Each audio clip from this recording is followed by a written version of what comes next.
actually one of what we call the four holy cities of Israel.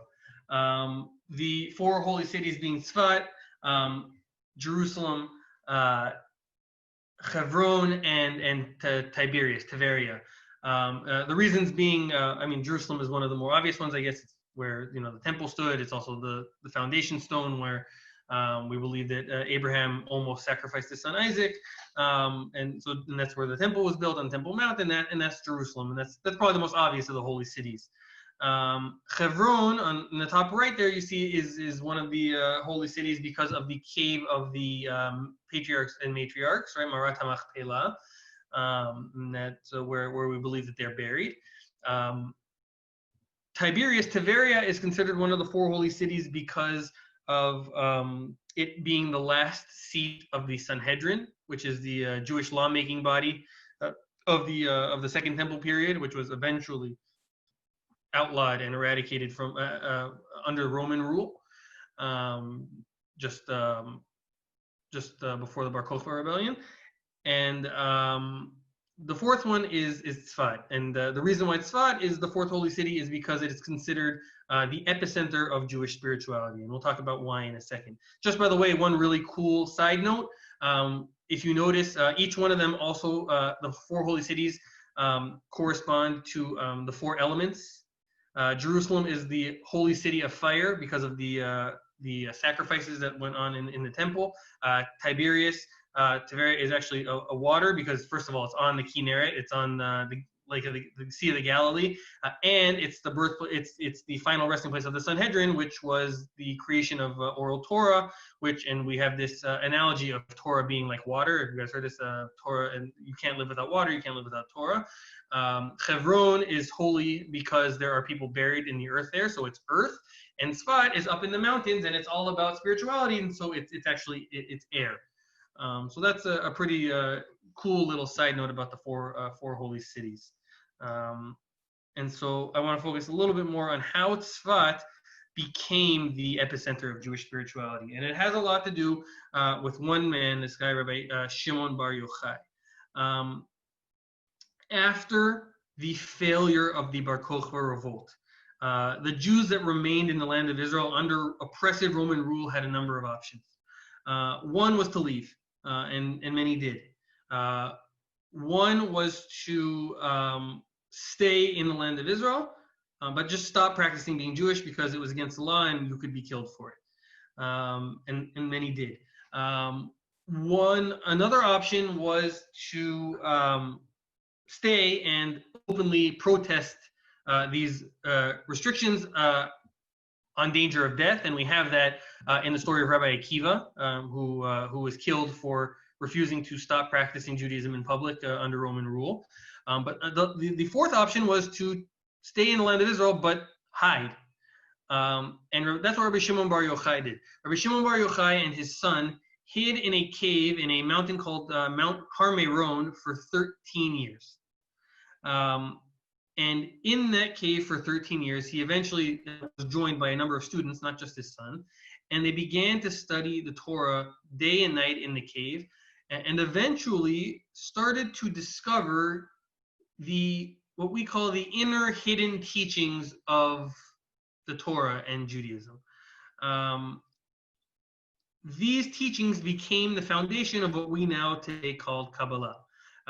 These teachings were eventually compiled into a book, the most important book of Kabbalah, called the Zohar. Not the Zohan, not the movie with Adam Sandler, the Zohar. But therefore, it is believed that in that cave, Rabbi Shimon bar Yochai created Kabbalah. What exactly is Kabbalah? Really, really difficult to define. And this is not like the Kabbalah Center. I know, I think Candace just told me you're from Los Angeles, so if you've ever driven down Robertson Boulevard on the corner there, there's a Kabbalah Center there, and Madonna goes there, and Ashton Kutcher goes there. That is tangentially related to real Jewish Kabbalah, but it's become more of kind of like that's more, I think, what's the word, commercialized for the masses. But Kabbalah, for simplicity's sake, let's call it the mystic inner teachings and wisdom of Judaism. Now, I know that that's not super clear, and I'll try and nail it down in a few minutes. But one of the main goals, and I'm going to get back to this in a second, one of the main goals is trying to understand how there is a, whatever you want to call it, Judaism calls it an infinite God. Now, some people are afraid of the word God, and that's okay, because I think we all have different words for it. And if you don't like the words, you don't like the letters G-O-D because it has baggage or whatever, so you believe in something that generally most people believe that there is some kind of higher power, something that has been governing the universe, or at least created this universe, and that is outside of our realm. And the question is, if Judaism wants us to interact with that infinite being, and we're finite humans, how can that be? How can a finite being interact with the infinite? And we'll return to that soon, because that's one of the things that Kabbalah comes to answer. After Rabbi Shimon Bar Yochai dies, also known as Rashbi, by the way, he's buried in a cave in that cave where he hid on Mount Meron.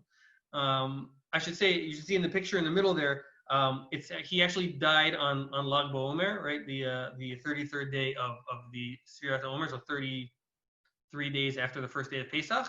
Passover, and a pilgrimage is made to his grave every year. Wild bonfires, singing, dancing, crazy. Probably won't be this year, but in previous years, crazy whole get together in Meron. Actually, I think it may have already been canceled this year for this past time. I don't remember if it was Corona already. Who remembers when Corona started anymore? Yes, it was. I don't know. Who knows? What day is it again? That is where where he's buried, and it just so happens to be that the very peak of this mountain is directly across from the city of Tzvat. And so, since his death in the 2nd century, Jews looking for spirituality, have flocked to Tzvat to be close to the grave of Rabbi Shimon Bar Yochai. And that is how Tzvat originally was established as the center of spirituality and Kabbalah. So that's how it was established, but that's not really where it took off as the epicenter of Jewish spirituality. That is only actually going to really happen in the 16th century. Oh, jumped too far. In the 16th century, Tzvat is going to see an influx of a number of tremendous leaders and rabbis who are going to put it on the map, so to speak, with regard to spirituality. Now, the most famous and probably the most significant of the people who did this is the rabbi in the middle. His name is Rabbi Isaac Luria, but nobody knows him by that name. I'm not sure anyone would know him by that name. He is better known as the Ari, or the Ari HaKadosh, or the Arizal, which means the Ari HaKadosh is the Holy Lion. He is basically he's the founder of what we call Lurianic Kabbalah. That's his name, Luria, and his goal, and successfully, was to make Kabbalah accessible to the masses. Okay, and he's going to revolutionize Tzvat. He's also going to be, along with a man I'm going to talk about in a second, he's also going to be the person who creates what we now call Kabbalat Shabbat, right? The Friday service that we do before Shabbat begins. That originated in Tzvat with the Ari. By the way, they would literally leave the synagogue and go out into the courtyard to usher in the Shabbat and bring it into the synagogue, which is amazing. Really quickly, I'll just tell you, I had a friend the first friends who ever got married in my friend group. We went to the wedding, and my friend and his girlfriend, they'd been dating since middle school. I mean, they'd been probably dating for 12 years by the time they got married. And he's up there under the chuppah, and he's waiting for her, and she starts walking down, and he jumps off the stage where the chuppah is, and he walked her up to the chuppah, holding her hand. And afterwards, I went to him and said, "Listen, man, what did you do? Why did you do that?" And he said, I was so excited to marry her, I didn't want to wait. I wanted to get her up there already. I said, wow, this guy's he's been dating her for 12 years, and this is how he feels. And that's honestly how I imagine these Jews in Tzvat running out to bring in the Shabbat. They do Shabbat every week. Shabbat, it comes every 7 days. Like it or not, it's coming. And most of us think, in nowadays, my wife is already thinking now today, it's oh my God, I can't believe it's Shabbat tomorrow again. Let's just do takeout this week. Come on, enough. Enough already. But for these guys, they were so excited for Shabbat to come that they had to burst out of the synagogue and bring it in with them because they couldn't even wait for it to arrive there. And that's actually how Kabbalat Shabbat was created. So that's thanks to the Ari, and with the help of his amazing cantor, the man on the right here, whose name is Rabbi Shlomo Alkabetz.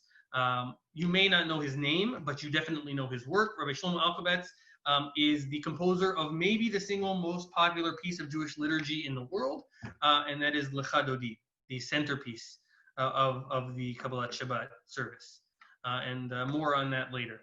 And the third person is Rabbi Yosef Karo. He is maybe the greatest legal mind we've ever had. He wrote the Shulchan Aruch, which is the first, really first accepted codified law book, the Shulchan Aruch, which is still practiced today by almost all Sephardic Jews, observant Jews, Rabbi Yosef Karo. And if you say to me, hey, but he is a Jewish legal mind, what does he have to do with Kabbalah and mysticism? He's actually a rationalist. You'd be right, except that one day somebody came to him and said, hey, Rabbi, how do you write so much? How do you know all these things? He goes, oh, it's not hard. I just have this little angel on my shoulder who tells me what to write. So he still belongs in Tzvat. But because of these three men and even others, there's a Rabbi Cordovero, there's all these other things, but these three, in the main, Tzvat is a place to go for Jews and even non-Jews alike, still travel there today looking for meaning and spirituality. And so, if that's the case, I want to try and explain a little bit what is Jewish spirituality. And I think that I think that we've been sorely deprived of this discussion. I don't think it's in the mainstream of Jewish education, and maybe it should be, and maybe it would be a very effective way of keeping even more people in the fold. Because a lot of people out there, let's be honest, are looking for some kind of spirituality, especially in trying times. And we have it in Judaism. We really do. You just need to know. And now, as I said before, I want to talk a little bit about this goal of understanding the interaction between an infinite God and finite humans. And again, as I said, I know that these ideas sound ethereal and nearly intangible, and don't worry, in addition to me being of limited capacity, I also teach this to high school kids, so I have to figure out the right way to communicate that. So I will try my best here. But I want to take one concept of Kabbalah and kind of expand on it to explain what I think is one of the key aspects of Jewish spirituality, and I'll share a few stories to highlight this point. So one of the key phrases of Kabbalah is something called tzimtzum. Okay, it's actually also a modern Hebrew word, litzamtzem, but tzimtzum literally translates to contraction, meaning making something smaller. Okay, but what is tzimtzum in Kabbalah? Kabbalah, the idea of tzimtzum is this: the entire universe was filled with God's presence, right? Before there was anything. God was everywhere. He was so much everywhere that there was no room for anything else. In order to make room for our existence, God was litzamtzem. He contracted himself in order to make room for our existence. Now, that in Judaism is seen as an act of love. God chose to have us, and he didn't need to create us. He chose to create us, and in order to do that, he actually chose to limit himself, which is not the definition of God that we understand. And so that's the idea of tzimtzum. And now God has created this universe in which humans can exist, right? And I once heard this amazing thing. I wish I could find the source. I need to find it. There's a book. It's a scientific book, I believe, but I heard a rabbi talking about it. It's called like the 0.1% rule, that there's 5 factors in our atmosphere or the universe that if any one of these 5 things were 0.00001% to the right or to the left, humanity couldn't exist. Meaning the universe is so exact for our ability to exist that it almost seems like it had to have been done on purpose. So that's a different conversation for a different time. But if we believe that we were created in this act of tzimtzum, we also would believe that if God created us, that means he also wants to have a relationship with us in our world, because we can't be outside of our world. The problem is, how could God be in our world? Kabbalah actually talks about this. Kabbalah says that in order to maintain a connection with his people, God left his eternal light in our world, but his light was so holy and not able to withstand the mundane of this world. And I understand, who knows what this means? But his light shattered all throughout the world into a bunch of millions and innumerable pieces. So what's the job of humanity? Is to find all these tiny shards of God's light and slowly start to piece that light bulb back together. Every act of kindness that we do, every mitzvah that we do, every holiday, every charity, every chesed we do is bringing one more shard of God's light back together. And that is an act in Judaism that you guys probably are familiar with, known as tikkun olam. That's where tikkun olam comes from. It's actually the tikkun of God's light in this world. And the belief is that when we finally completely repair the light, that will usher in the time of the Messiah, right? That's one interpretation. Now, again, I know this all sounds very pie in the sky, but what I want to try and do now is go to the most basic Kabbalistic building blocks and try and figure out what that can mean for me and you in our daily lives. Because that's the big picture, but it's hard. It's hard for us to relate to this. So the real number one question before we do anything else is to understand whether or not it's possible for us to see godliness in our world.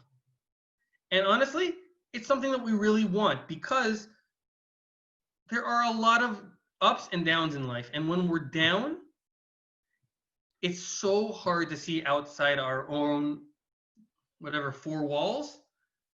But one of the things that make us feel marginally better in hard times is believing that there's something bigger going on here. There's a larger plan. There's something in the works behind the scenes.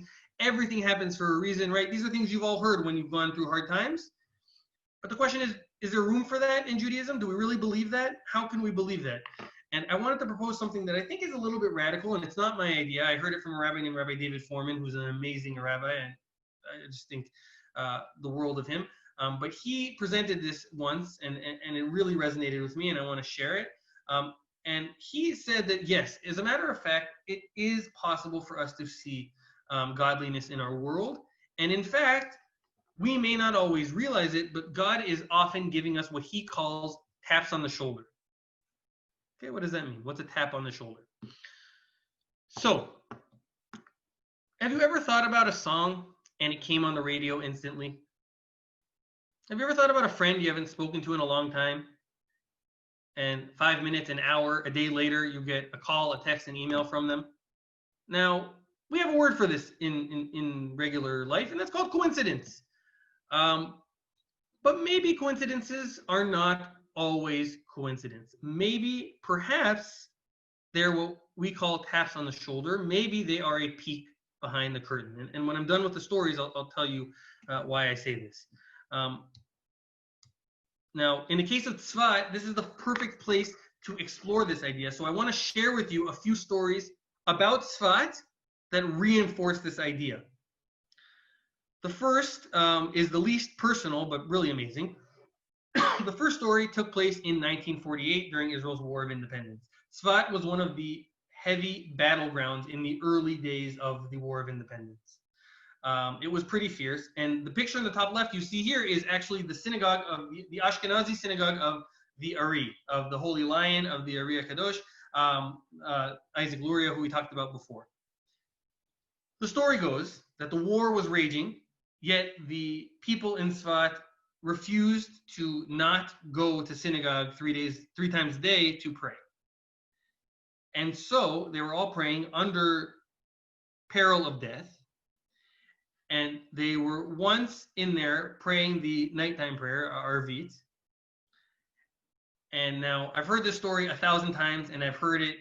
There's 3 times really where a Jew bows during prayer, right? We have You have Baruch Hu, when Baruch Hu, you have the in the Amidah they bow a couple times, and in Aleinu we bow. So each time I've heard it that it was a different one of the different prayers that they were bowing, but the entire synagogue bowed, and at the very minute that they were all bowing, a mortar exploded outside the synagogue. Shrapnel shot its way into the synagogue and did not hurt anyone because it went over everyone's head and lodged itself in the bima of the synagogue. And if you look at the top right, that is a picture. You can still see it today. They have left the hole in the bima with shrapnel in it. It's still there. It's crazy. People would go there and leave notes in it, like the Kotel, like the Western Wall. It's like become a pilgrimage of sorts. But it is believed that whole the act of prayer saved everybody, and no one was hurt, and the shrapnel lodged itself in the bima. Now, again, I should say this. This is a choice. It could be true. It could not be true. If it's going to be true anywhere, it's probably true in Tzvat. So that's one story. The next story is a little bit crazier.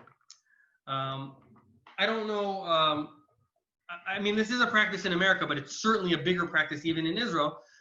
That on Friday night, when Jews go to synagogue, it's pretty much understood that if you're visiting a place in synagogue, and you don't have a place to eat Friday night meals, you hang out at the end of the services, and you see, and people like who live in the town will usually stay if they want to invite guests over. Say, hey, oh, you need a place to eat? Come to my house. It's a beautiful, beautiful custom that Jews do a Friday night in synagogue to see if anybody needs a meal.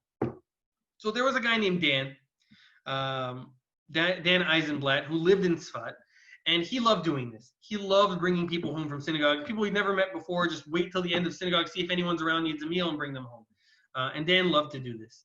And so Dan was in a synagogue one day, Friday night, and he sees this guy towards the end of services getting a little bit like lost in the shuffle, kind of just like mulling around the back of the synagogue. He looked a little bit confused. And Dan already could tell this guy had nowhere to be and nowhere to go, and he was definitely going to invite him over for Friday night dinner. So he sees this guy after services. He goes up to him and says, "Hi, what's your name?" He says, "Yeah, hi, my name is Machi, and yeah, I'm just visiting. That's all." And the guy says, "Well, would you like to come to my house for Friday night?" And he said, "Yeah, that's great. Thank you so much."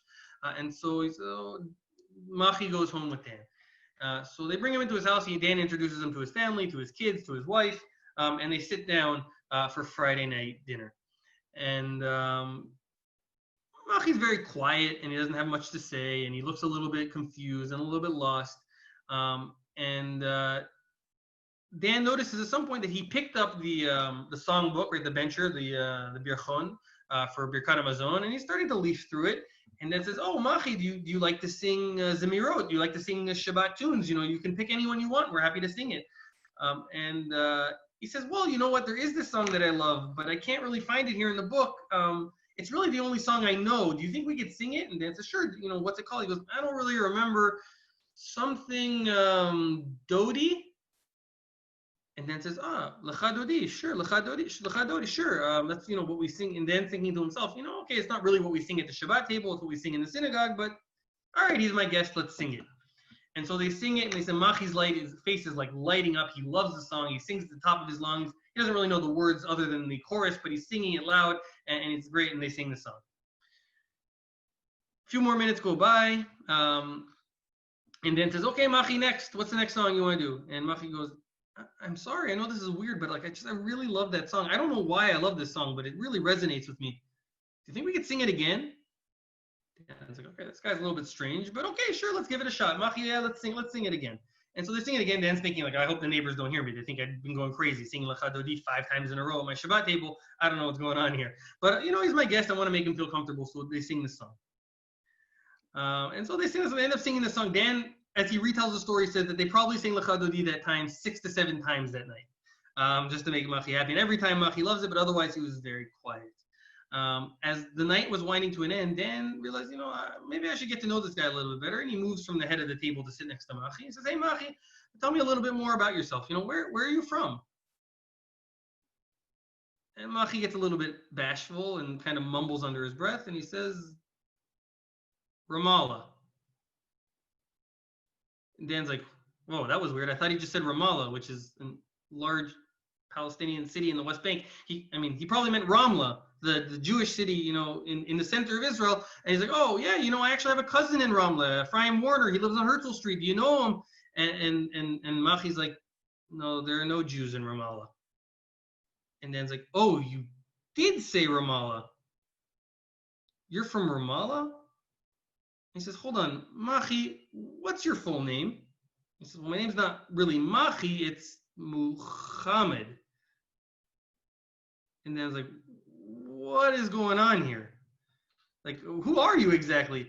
And he says, well, my name is Muhammad ibn Sharif. But hold on.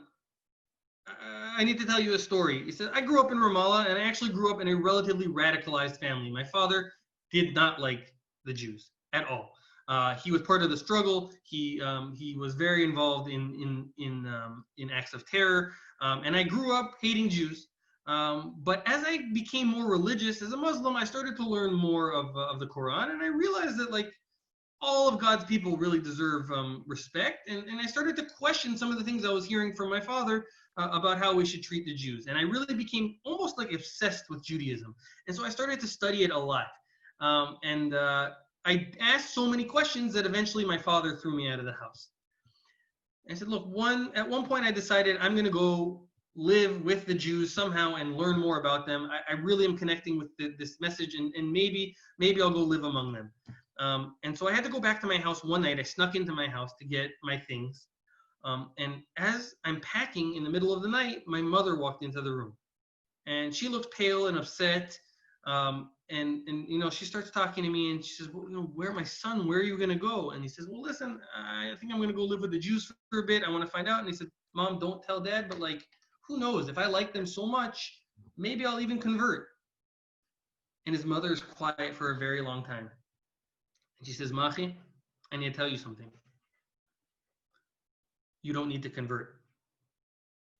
I said, Mom, what are you talking about? She said, I'm Jewish, so you're Jewish. What do you mean you're Jewish? She said, listen, I was young. I fell in love with your father. I was Jewish. He was an Arab. And when I agreed to marry him, he had me promise that I would never tell anyone in his family that I was a Jew, because they wouldn't like it very much. And so I hid it from everyone, including you. But I have proof. I have your birth certificate. It has my Jewish name on it.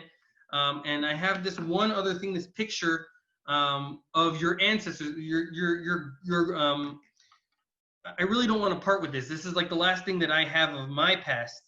But I have a picture of my parents, your grandparents, visiting the grave of one of our ancestors. And it's a Jewish ancestor, and maybe you can use this as proof as well that you're Jewish when you go and live with the Jews. And Machi tells him, Mom, thank you so much. I'm going to take this. I'm going to cherish it. I'll take it everywhere with me. And that's the story that Machi tells Dan. And Dan says, by any chance, do you have that picture on you now? Machi says, of course, I carry it with me everywhere I go. He says, can I see it? And he takes it out. And now it's Dan's turn to be just completely stunned. Machi's grandparents are standing at the grave of Machi's great-great-great-great-great-great-grandfather, Rabbi Shlomo Alkobetz, the composer of Lecha Dodi. Did Machi know this? Of course not. He was somehow drawn to this song. They sang it 7 or 8 times. And it turns out that it's his bloodline. It's his song. It's his legacy. And that's another amazing story that took place in Tzvat. The third story is actually a story of Alexander Muss. Not me. I'll get to my story last. But Alexander Muss itself, we had a group of 8th graders that came with their parents a long while back. And we always go to Tzvat. And some of the teachers actually go to the cemetery in Tzvat. And the cemetery in Tzvat is, you can see it on the bottom left there. It's weird. It's multi-leveled and kind of all jumbled up and hard to see and a little bit hard to navigate. And so they're walking through there. And one of the mothers who was with their kids mentions to one of the teachers, my great aunt died fighting in 1948 and she's buried in the cemetery. Do you think we could find her grave? And the teacher says, I wish you would have told me beforehand. I could have done some research. It's a tough place to navigate, but sure, everybody be on, what's the name again? He tells the name, he tells all the kids, everybody be on the lookout for this grave. Sure enough, the third grave they find is hers. Obviously, they find it really quickly. And so after a little bit of doing their other things, the teacher decides to gather the whole group together by the grave of this, the great aunt of this woman. And he starts to talk about it and like talk about the grave and this whole thing. And he's looking at it. And as he's talking, he's staring at the headstone. And then all of a sudden he just kind of looks at the headstone and looks at his watch and looks at the headstone. He goes, huh, that's weird. I said, what? He goes, well, it's her yahrzeit. You know, it's the anniversary of her death. And like, wow, that's unbelievable. Not only was it her yahrzeit, but it was both her Hebrew date and English yahrzeit, which only happens once every 19 years. And now they're all like, wow, that's unbelievable. That's crazy. And then the teacher kind of just offhandedly says, you know, I wish you would have told me. I would have brought a memorial candle. We could have lit and we could have said Kaddish. And the mother, whose great aunt it is, starts shaking uncontrollably. And the teacher notices, says, what's going on? She goes, last Saturday night, we were leaving the youth hostel that we were staying in. Right? We were in a youth hostel in Jerusalem. And in the lobby, they put out that table with a bunch of little tea lights to light Shabbat candles. Saturday night, we were running to the bus. And I noticed that people didn't light all the candles. I don't need candles. I don't want candles. I have no idea why, but as we were running to the bus, I grabbed 4 candles and I threw them in my backpack. I don't know why. And she pulls those 4 candles out of the backpack and she lights it on the yahrzeit of her great aunt. In Tzvat, again, in Tzvat. And the last one is a personal one. I was actually, it's crazy. I was on the bus on the way to Tzvat this past year. I'm not like, some teachers in Alexander Muss have set groups that they do every year. I don't have very many set groups. I kind of bounce around. But one of the groups that, for no obvious reason, that I was assigned to was the Charles E. Smith Jewish Day School from Baltimore, Maryland. From Washington, D.C., but the Maryland area, that whole thing. And so I've done them a couple times. I've had their group a couple times. And they were the last group I did before the coronavirus shut our school down. And we were on our way to Tzvat. And by this time, we had just gotten the news that our trip to Poland had been canceled because of coronavirus. And things were shutting down quickly. And so everyone was pretty bummed, and I kind of decided, you know, usually I sit at the front of the bus and my students are in the back and I give them their space on the bus, but I wanted to take the temperature of the room. They just found out that their Poland trip had been canceled. They were pretty bummed. So I decided I'm going to walk around the bus and take the temperature, see how kids are doing. So I start walking up and down the aisles. And as I'm talking to one of my students, I overhear another student talking about how her mother is like doing this crazy thing. And I turned and said, wait, what did you say about your mother? She says, well, my mother's doing this crazy thing. You know, she lives in Baltimore, but she works in Boston, and she usually flies there every week. But because of coronavirus, she is afraid to go to the airport, so she's been driving to Boston, and it's this long drive. I don't remember how long. Maybe Larry, you can tell me how long the drive is from Baltimore to Boston. But she said it's a long drive and it's crazy. And I said, whoa, your mom lives in Baltimore, but flies to Boston every week? And she said, yeah. And I said, that's crazy. And then I stopped for a second and I said, you know what? That's not so crazy. Why did I say that? And she's like, what do you mean? And I said, well, my father did something crazier. She said, what did your father do? I said, well, my father lives in Los Angeles, but he worked in Baltimore for 10 years and he flew to Baltimore every week.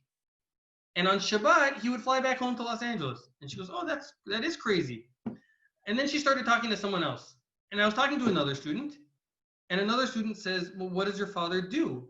And I said, well, he manages adult day healthcare facilities. And the student said, no, you're confused. That's what Jackie's mom does, the one who goes to Boston all the time. I said, hold on, Jackie, what does your mom do? And she said, yeah, you know, manages adult day healthcare facilities. And I said, in Boston? She goes, well, Boston now, but it used to be Baltimore until she sold it. And I said, what? Your mother used to run adult day healthcare in Baltimore? She said, yeah. I said, so did my dad. And she said, well, what's the name of your dad's facilities? And I said, Rainbow Healthcare. And she said, no. And I said, no, really, Rainbow Healthcare. And she said, my parents founded Rainbow Healthcare, and then they sold it to someone like 15 years ago. Yeah, I think they sold it to my father. And so she called up her mother, and I called my dad. And I said, do you know so-and-so from Baltimore? He goes, what do you mean, do I know them? They're the reason I had the business. They sold it to me.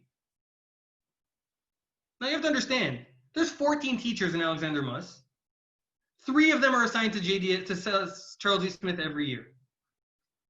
So we have 3 groups. In those 3 groups, there's about 70 kids that get randomly split up among the 3 teachers.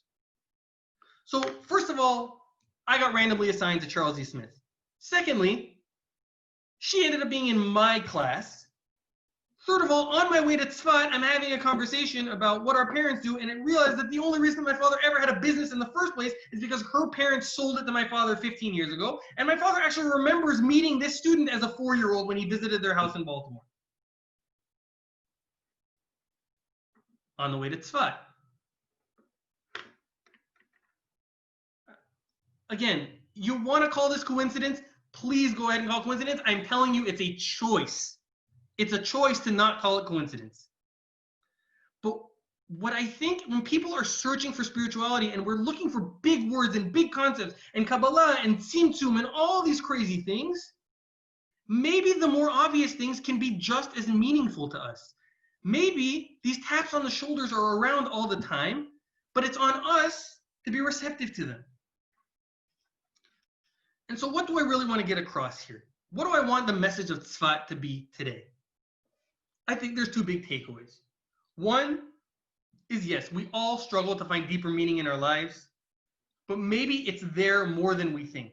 Maybe we're the ones who need to open up. Maybe we're the ones who need to expand our sensitivities. Right? There's a concept on the top left there in Kabbalah called Ein Od Milvado. There's nothing other than God. But what it really means is everything's connected. We may not see it all the time, but everything's connected. There's a big plan here. We just don't see it. And maybe these taps are peeks behind the curtain. And if you think about it, I always ask my students after I tell them these stories and a couple others, do you guys have any in your own life? And often they'll talk about, yeah, when my grandfather died, we had this crazy coincidence. His favorite song came on the radio 3 days in a row. Or when we were having a hard time with this, or when we were struggling with that. And I said, do you guys realize that on the one hand, you talk a lot about really sad times. And on the other hand, why do you think that maybe these taps on the shoulders happen a lot of times in times of pain? And I said, maybe it's because that's when we need them most. That's when we're really doubting that there's a plan here, that there's a God, that there's anything. That's when our time of need of these things is more than ever. Which is exactly what brought people to Tzvat in the first place. The people who came to Tzvat in the 16th century, a lot of them were kicked out of Spain. A lot of them had a really hard time. The diaspora had gone through a really difficult period, the Inquisition and expulsions all throughout Europe. And it's no different today. We live in difficult times. There is no doubt about that. And every day, I think it's becoming more and more abundantly clear how difficult things have become. And it's easy for us to be frightened and frustrated, but that can often block us from seeing the bigger picture. And if we take a moment and appreciate coincidence, and instead of just saying coincidence and oh, that's cool, but maybe remember the lessons of Tzvat and the idea that a coincidence can mean so much more. It could mean that there's a plan here. And not only, by the way, is there a plan here, but that means that I'm a part of it. On the one hand, it can be very scary, right? I'm a tiny little cog in this crazy universal wheel. But on the other hand, it's a tremendous privilege.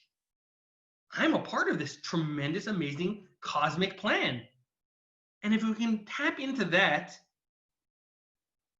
and appreciate that, and I know I've been talking about a God a lot, but honestly, you could be an atheist and still connect to this message, because I think it's important to understand that there's other forces. You know, I think it's silly for us to assume that we're the be all and end all of what is around us in our life. if we can connect and understand that there's a larger cosmic game at play here, and we can use little moments in our day to connect to that, I think we will all be a little bit more spiritual in a sense that maybe we hadn't considered before. And I think, especially in times of darkness and despair, but really in all times, we can help, it will help us be healthier, happier human beings, help us in our pursuit of what we call tikkun olam, and maybe bring redemption in whatever form that may be, just a little bit closer every single day if we can tap into this power and message. And so I hope that I want to leave you with this hope that each and every one of us can find some kind of spirituality in our day, because I really think it's a great and healthy way for us to get a little boost get us out of the mundane and all the nitty gritty of the day-to-day life. And it will help elevate us and the Jewish people and the world, and Lord knows we need it. And my blessing is for all of you and all of us to find that, and for times to get better, and for everyone to be happy and healthy. And thank you so much for joining me today. It has been a wonderful